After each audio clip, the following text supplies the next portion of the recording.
And now it's time for Photo Booth Live Chat with John Young.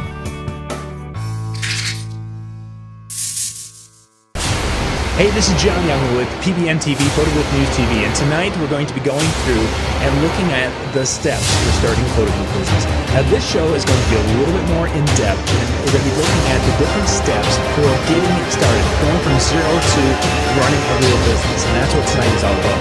Now, this isn't just for photo booths. This is really for any small business out there. This could be translated to the photography, to the uplighting business, any type of business that you're really wanting to run. So we're going to go through and kind of cover the steps of what it would take to get a business, a photo booth business in this particular case, up and running. And of course, for those of you who want to learn more, go to photoboothexpo.com. You can get your tickets to join us in February of this year, February of next year. Photo Booth Expo is a great spot to learn how to run a photo booth business, and that's coming up here in just a little bit. So let's get on with tonight's show. How to start a photo booth business, and basically, again, taking it from zero. Now, the big thing is when you're going to start any business, you've got to ask yourself some questions right away, because it's just not as easy to run a business as a lot of people would like to think. First off, you got to decide if this is actually something you really want to do. It's a commitment. It's a big commitment. Starting a business and being done in 2 weeks doesn't happen. Oh, I'm going to start a business and I'm going to sell it in 6 months. It doesn't happen that way. A business takes time and it takes a lot of effort. Is it something you can do on a day-to-day basis? Because you're going to be putting a lot of hours and long hours on some days doing your designing things, putting things together, packaging things, building. If you're the tech person, you're going to be doing it all. You're going to be doing marketing. You're going to be doing website things and social media things. And it's a day-to-day job. Are you going to be up and running and able to do that? This is going to take a lot of time and a lot of your resources. It's going to take money that you're going to have to pump into the business to get it up and running. It's going to take time away from your family and different things to do this. Can you allocate that time and such, the weekends to do that? Then it becomes, can you make money with it? Not every business can make money. You may love to go and crochet, and you find out that there's way too many crocheters in your market and there's no value or there's no money to be made with crocheting, but you love it. Can you make money with it? You have to have that conversation. And sometimes it's a hard conversation because I love the idea. I love to go and I love to sing, sing karaoke. And I think I can make money at doing that. And then you find out that no one pays a karaoke singer virtually at all anymore. And then you got to have support. You're going to have a support network. Does your significant other, does your family support this idea? Now, sometimes they may not see your vision, and that's part of your job is to maybe sell them on that vision. And even sometimes when your vision is so much there, they may not see it, and that's okay. That doesn't mean they are really looking out for you. And most of the time, your family and friends like that are a little more conservative. So don't be really upset if they don't see your dream and your passion for it. What the steps we're going to go through are going to help you to kind of organize your thoughts and to give you a level of success or to assure some of the success.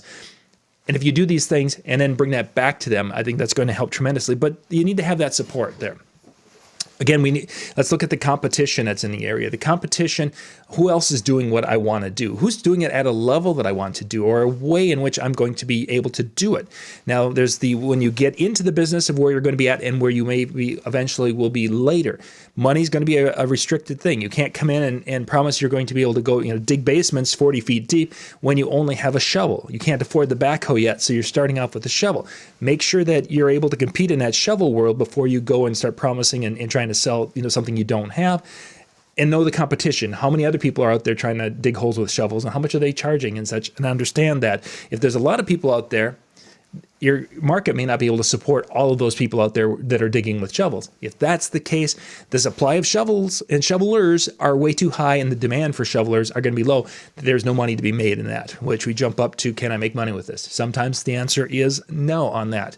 So you've got to really be willing to ask yourself those questions and such before getting into this, because if you can go through there and some of those questions are putting up red flags already, not that you can't go forward a little bit, but you have to be able to be having that real conversation with yourself that this may not be the best thing for you to do. So, but if you go through and you're coming out positive and you're still fired up, let's go through the steps on getting that business going. First off, you need to kind of select a name and a legal structure for your business. Today, with the selections of names, it used to be that you just go and find a name, you go to the state and see if it was registered, and you'd have to, in our case, Minnesota, we'd have to go down to St. Paul or call down there and have them check and do this. You can do everything online. Your Secretary of State's there to find out if that name's being used in the state or is available there. There might be some things that are trademarked nationally. You have to kind of do some searching there a little bit. But probably the biggest area with the selecting of names is to go and find something that is out there on the internet, really, to go look and find a domain for your business name. Find out, check for if you can get the .com or the .org, .net. See what else is out there that's going by it. If I'm going out there, John Young Photo Booths, and I look that up, and there's johnyoungphotobooth.com. Well, johnyoungphotobooth.net might be available. Well, that could be a possibility. The problem I have is that if anybody's looking for John Young Photo Booth, they're probably going to go to .com and see that they're coming to from Philadelphia instead of Minnesota, and that could be a problem. So you're going to have to go and search these different URLs and find one that works. Once you have a URL, then go out to social media. Take that John Young's Photo Booth, put it together without spaces, and see, is it available? Is anyone else has that URL, that facebook.com/John Young's Photo Booth as one word, or John Young Photo, whatever. Check those out to find out. So that way, when you're doing your marketing and such, you can have your www.johnyoungsphotoBooth.com. You can have facebook.com/John Young's Photo Booth, youtube.com/John Young's Photo Booth. That is going to give your business a level of credibility and a level of professionalism, instead of having it where it's facebook.com/ this gibberish the rest of the way in numbers. You don't want that. So make sure your name in this day and age is available in your state and in your area. Make sure it's available for the domain name that will make sense with that, and then check social media, because it's going to need to be there also. Then you need to figure out how you're going to set your business up. Is it going to be there's really four types. I'm just going to pop ahead here and show you all four of them right away. There's four. Sole proprietor is basically where it's I own the business. I'm the sole proprietor, one person running it.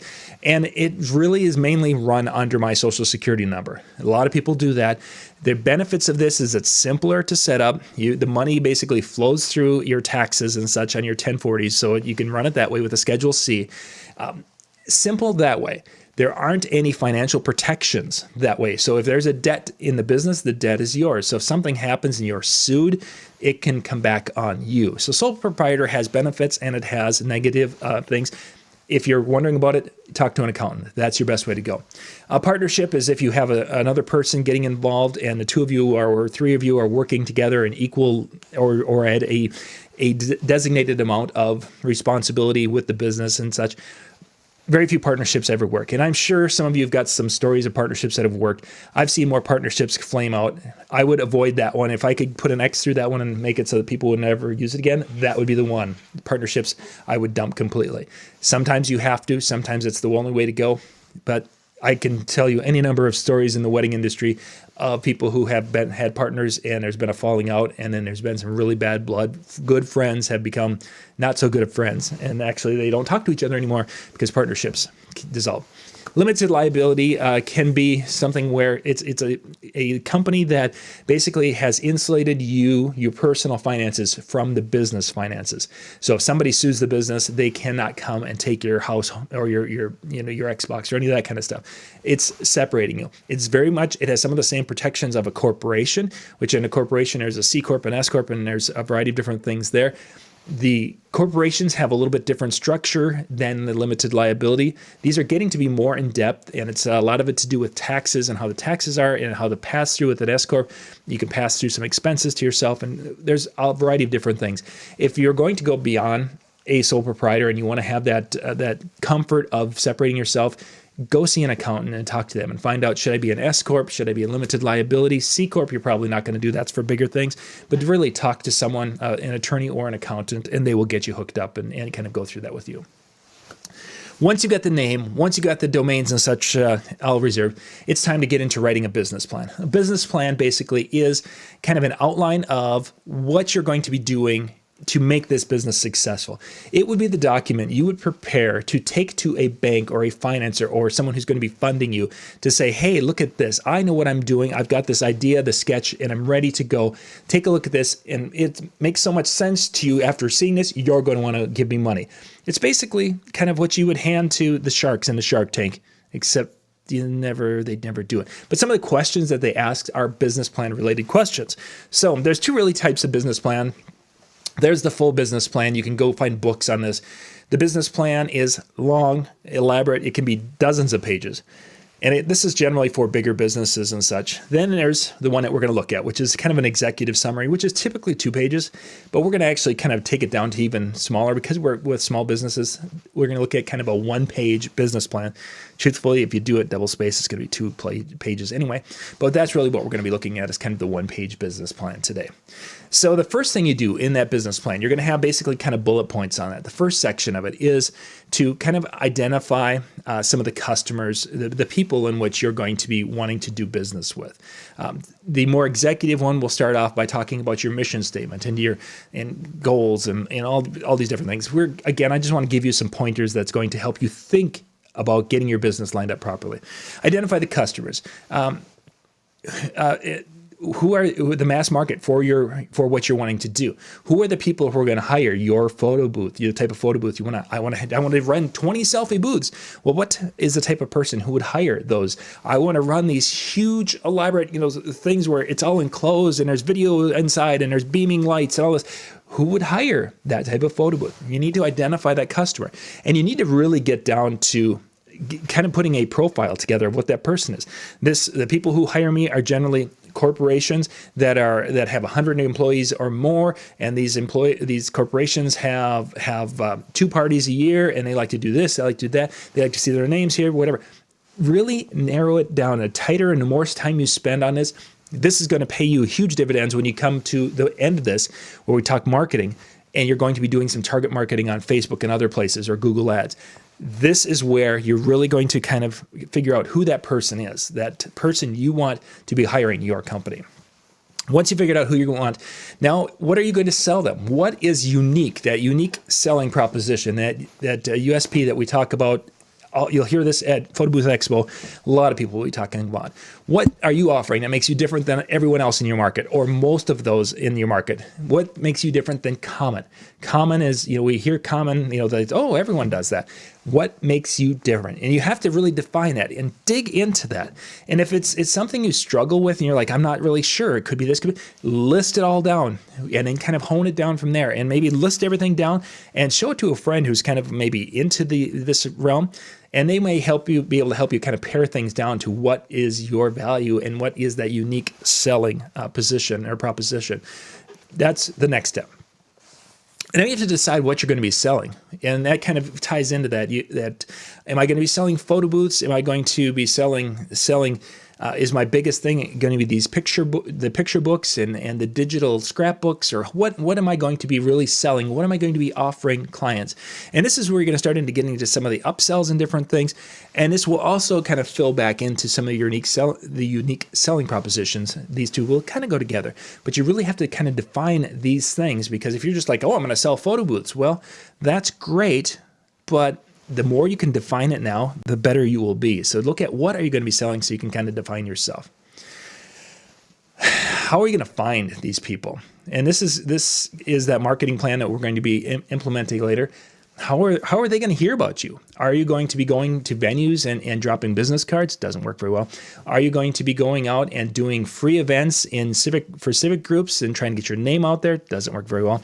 Are you going to be going out and taking out yellow page ads? Oh, that was funny. What are you going to do? This is where you start to look at things, and this is where you're going to have to really get creative and use that old phrase by now, but the guerrilla marketing is what we really have to do today, and to be able to do things differently in that realm to get your name out there. This is the customer, the prospecting and engagement. How are you going to find those people, and then how are you going to get them to the point where they're ready to buy? Once you have some of those down, now it's time to go and figure out, okay, I'm going to be selling this. I'm going to be selling it at this rate. And then what am I going, where am I going to go for, how much am I going to be able to make from this? Okay, I need to sell it 15 times a month at this amount of money. And I think if I can do that, then I'm going to be able to have an income of this. You need to be realistic when you're doing this, especially when you're starting out. Hopefully when you start out, you're going to be able to sell it once or twice a month. Then after it's been out a few times, then you can maybe sell it a few more times, and then a few more times. You need to be real here, because it's too easy for us as a small business person who's getting ready to start to get excited and say, oh my gosh, by month 3, I'm going to be selling it 25 times a month because everybody's going to want it. Well, what you're going to find out is you're selling it 3 times and you ended up having to discount it, or you're doing it for free because people aren't jumping on it as quickly as possible. Sometimes we get lucky and we strike gold. Most of the time, it isn't a boom. It isn't something where we just blow up.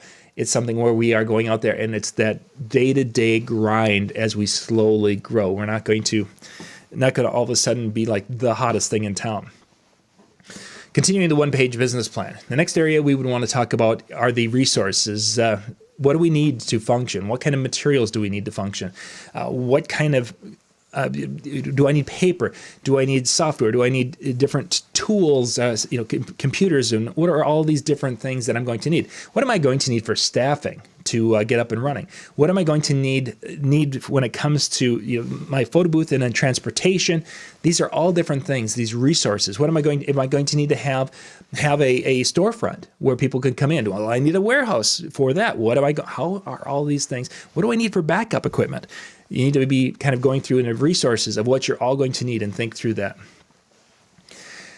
Then you have to think about what kind of outline, what is your day-to-day and your week-to-week things that you're going to be doing. Okay, so I'm going to be making some cold calls. That's okay. That we need to know. We're going to be doing some management of gear. We're going to be doing some updating of things. We're going to be creating graphics. We're going to be training people. We're going to be kind of go through the key activities of what it takes to run your business, so you have an idea. Is this business going to be something where I'm expecting to put 10 hours a week, 20 hours a week, 100 hours a week? Kind of figure out what these key activities are going to be, and what does it take to get everything together to produce a show. Is it 3 hours of prep a week? Is it 6 hours of prep? Is it 20 minutes of prep a week? Go through and be as honest as yourself, and estimate a little high on this one, because you do. I'd rather see you say, it doesn't take me 20 hours to run this business a week. It takes me 15, rather than to say, oh my gosh, I was planning for 10 hours and now I'm finding out it's taking 25 hours a week. So key activities, what does it take? Get those figured out so you're ready to go. Then networking is probably one of the biggest areas right now, and that's because they can recommend you. You can find where there's opportunities to display your skills and the talents. Networking, find where you're going to be networking. This is again getting into your marketing a little bit, but this has got to be something you think about. If I'm going to be networking, where am I going to be networking? Who do I want to network with? Who is that optimal person? If I could sit down across from one person, who is that person? Is that the venue manager at the high-end hotel in town? Is that the person who sells wedding dresses? Is they're the person I want? Is it the jeweler? I don't know who it is in your area, but who is that person that you would want to sit across from and basically become their best friend, and to make that your goal? Identify those people, identify those circles, and make those things happen. Once we know our gear, once we have an idea of the different things, then we can go through and kind of put some costs and such into this, as far as, okay, so we know paper is going to cost us this much, our acquisition costs are this much, all these different things are in this part. And I've done this on a few different business plans, shows that I've done, where we've gone through and we've looked at actual expenses and setting prices and such. And this is probably one we'll do in my next round, is how to set your price as a photo booth operator. But you look at all the costs that are involved with producing and getting that booth out there and getting it back. The travel, the time, ahead of your loading and going. Then you're loading and go, your gas, your insurances, your cell phone, anything else you're using that's related to the business needs to be in there, so you can figure out a cost structure of what this costs for you to produce the show, so that way you can make sure that you're charging enough for the show itself. Okay, so we've kind of gone through, that's your information kind of in your business plan, and it's just really a thought process is what it is, to go show that you have thought through these different variables with your business. Next, we need to go and get a federal employee ID number. Some people need this, especially if you're going to have employees or if you're going to be paying people. And that's a change that's happening. A lot of you may say, oh, I'm not going to have employees. I'm going to have subcontractors. If you followed what happened in California, this is going to be a show that I'm going to be getting into. That could change in all of our markets here, that people who are working for us may not be subcontractors like we've been used to in the past. So don't count on that. If you are self-employed, or excuse me, sole proprietor, and you don't have employees, you probably don't need a employee identification number. Most banks prefer to have that over your Social Security if you have a business account at the bank or credit union, and they may require that. If not, your Social Security number gets you there. So that's something that you may have to obtain, and to get that, if you're doing a corporate, you've got to have it. If you're doing that self-employed or the sole proprietor, you don't need to have it. I guess there was all the things I was just going to talk about. We didn't need to have those there. Okay. So after that, now we can go and open up some accounts. Now in this day and age, there's some places or some situations online now where you can open up an online source, whether it's a PayPal account or what have you, and you could probably pretty much run everything from that. But you probably want to have a bank account locally of some sort. You want to have a PayPal type account or a Square account. Tie these things in, because you can do some invoicing from these things. You can do some billing. You can have people send you money. This is the new digital world, and you need to have these abilities. Yes, you can have a credit card processing and have that on the side, but Square does that. PayPal has those capabilities. Yes, you may pay a few cents more, but that's part of the world of doing business. Just basically live with it and get it done. So get your accounts all opened up and get yourself all set up for that. That we kind of talked about, I mentioned this earlier, your business location. Are you going to have a storefront? How are you going to be storing your things? If you're working out of a home, the home-based one, and this is the interesting thing with the home-based. If I have a storefront, I need to have a certain type of insurance for my storefront. This particular building I'm in, we're on our property here. This is a 5-acre spot here that I'm on. Our house is over there. This particular building, though, is classified commercial, and it is our office building. This we have to have separate insurance on, and a different insurance, a much more expensive insurance here than we do on the house. Even though we're a newspaper, we have to have that a certain type of insurance, because if somebody comes here to drop off an ad or something and they slip and fall, because they were here for newspaper business, they could slip and fall and sue. So we have to have the insurance that basically makes it so they don't sue our personal account. If I'm running my photo booth business and I have people stopping by to pick up a book after it's all done, or whatever it is. If I have people stopping by to sign contracts and things, I have to have a certain type of insurance. If it's a home-based business, my homeowner's insurance may not cover that. So now I have to have a different insurance with that for my home-based office.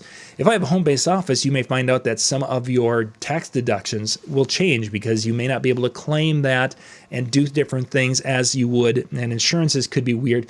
It's a lot of things that have to be dealt with accountants and with your insurance agents and such, to make sure you are covered, because you don't want to have it where you have a home-based business. Somebody comes to meet with you to sign a contract, they get bitten by your dog, they slip and fall, whatever, something happens dumb, and all of a sudden you are in a lawsuit, and your insurance company says, sorry, you were doing business out of your home, and we only cover personal things, we don't cover business things. So make sure you've got the proper coverages and such lined up for your locations, whether that's home or if it's a business in your leasing or what have you out there. Licenses and permits. You need to get any kind of a license and permit. Their federal permits some businesses need them, most of them don't. That could change in the future. I'm not going to say it's always going to be this way, but most entertainment related businesses don't need a federal one. Really, the area you might start to find is in the state area. And states like California, I'm thinking you're going to be finding this as one of the first ones where you're going to have a license for your entertainment business going forward here. Most don't require it yet. So you get into the first thing that really from the state that you're going to be needing is a sales tax permit. That's something that you will need in a lot of them. Now, some states don't require you to charge sales tax on services yet, but that's going to be coming, I think, for a lot of them. Then you've got some municipalities. You may have a city tax that is a sales tax and such that you have to do. So you've got like a 5% state sales tax, you've got a 1% city sales tax, and you may even have a 1% county sales tax, whatever. There's just a variety of different things, and you have to have the tax or the different information and different licenses across these. And a lot of that is available if you go to your Secretary of State website, where you can go and look these things up. Once you've got your taxes and licenses lined up, you need to get some kind of a record keeper or accounting. You can go to you can get QuickBooks. You can go to your big box Sam's, Costco. You can get QuickBooks there. You can do, if you want to, just do a spreadsheet. The important thing with your record keeping is that you need to set something up, and you need to stay with entering things in, entering your income, entering expenses and different things, because when you're starting to generate income and generate expenses, you need to have a paper trail. You need to have the mileage of the vehicle if you're going to be doing mileage deductions and such. You need a paper trail, and you need to hang on to these paper. Last part talks about you need to hang on to all that kind of stuff for 3 years with your business. Some people hang on to it for 7 years. Personal things are 7 years. Business things are typically 3. My recommendation, I would default and hang on to things for 7 years, but that's the 3 years is the mandatory when it comes to different corporate and different tax things such as that. So get your accounting things set up and have a paper trail. That's so important when it comes to what we're doing. So we've gone through and we've done some of the business and boring stuff. Now we're going to get into some of the fun stuff, and we're going to start to do a little creating our brand and the image and what we are going to be wanting to use with that. So we're going to getting our business identity. The first thing I'd recommend with that is to get your logo. If you're not a good graphic artist, have a logo and such professionally done. We run a newspaper, our local newspaper here in the area, and we have businesses, people who are starting out, and the first thing they do is they go to one of the local graphics people who is not the greatest, and there will be a script thing that looks horrible, you can't read it, and there's their logo. Yeah, I know she's a professional, but she's not really that good with it. Go out and find a professional. You could go to Fiverr or whatever. You can go and find something that will work and then run it past people who would have a similar view of the world as your target audience. Have it professionally done, because if you don't, it's going to look like dump and it's not going to give you that brand identity you're looking for. Once you've got the logo, get your business cards ordered. If you're going to do letterheads or any promotional materials, get it on your website and your social media things, put it around and get that branding so it's consistent across the board. So that's a really important thing, is to have that consistent look with everything you're doing. Now we're going to jump back in getting the insurance, which isn't as much fun as creating and designing. Insurance is, you've got to have different business insurances. You're going to need to have some sort of a liability insurance to basically, for the time in case something falls on someone gets hurt while trips on one of your cords, you're going to need a liability insurance. If they're coming out to your office or your home, you're going to need to have a business insurance with that. If you're using your vehicle to transport everything, you're going to need to have a business coverage on that. So there's a lot of different things that a business owner is going to need, and you need to talk to your insurance person and find out, okay, if I'm hauling my photo booth to the event, is my vehicle covered, and is it covered? And they will tell you. Or if I'm going to go and pick up supplies, is my vehicle, whatever. Ask those questions in advance and get the proper business coverage, because if you don't have the right one, you might be driving to an event, have an accident, and they're like, oh, you were using your car for work and you're not authorized in your account or your policy to do that. I'm sorry, sir. We're not going to cover your accident. So get it done. Then finally, we've gotten all these things. We've got everything in order. We've got ourselves protected. We've got our name. We've got everything registered. It's time to get that word out. And that word out is something that we need to go out there and do that marketing. We've identified our customers. Now we're going to utilize some of those things we identified as ways to get our name out there with the networking, using social media, our website, going and doing some free events for charities, whatever we're going to be doing. But it's time to get our name out there and try to hand out as many business cards as we can, shake as many hands, build relationships, learn people's names. How can I help you? That's going to get you somewhere in this world. It isn't one of these things that you're going to basically put out your shingle and everyone's going to come running to you. No, it's not going to be one of those things that you walk into a room and you hand out 20 business cards and people are going to run to you. No, you're going to go into that room and you're going to go with basically your hat in your hands and say, how can I help you? And if you do that enough, and you do that, and you are that person who's genuinely helping other people, they will in turn turn around and help you. And they will help you with referrals. They'll help you with paying events down the road. These things can be what gets you going. Now, not all of the free events lead to paid events. Sometimes there will be people out there who will take advantage of you and you're getting started out to give you free events, and then there's never a light at the end of the tunnel. It's always this doing a free event and your name isn't on the marquee. That's something that will be talked about in another show, but just know that there are different things you can do to get that name out, and that becomes the biggest part of it, is getting that marketing out there. So just a little fairly quick video, about a half an hour here, on some ideas for getting started with your photo booth business. And again, this can work for a variety of different businesses. If this was helpful for you at all, please click the like on this. I'd really appreciate that. And we'll be doing more of these. If there's a topic you'd like us to talk about when it comes to setting up, running, and such a photo booth business, put that down in the comment section down below, and I would love to be able to help you run and grow your photo booth business as we go into 2020 and 21. This is John Young with the Photo Booth News TV, PBNTV channel. Thanks for watching. Bye-bye.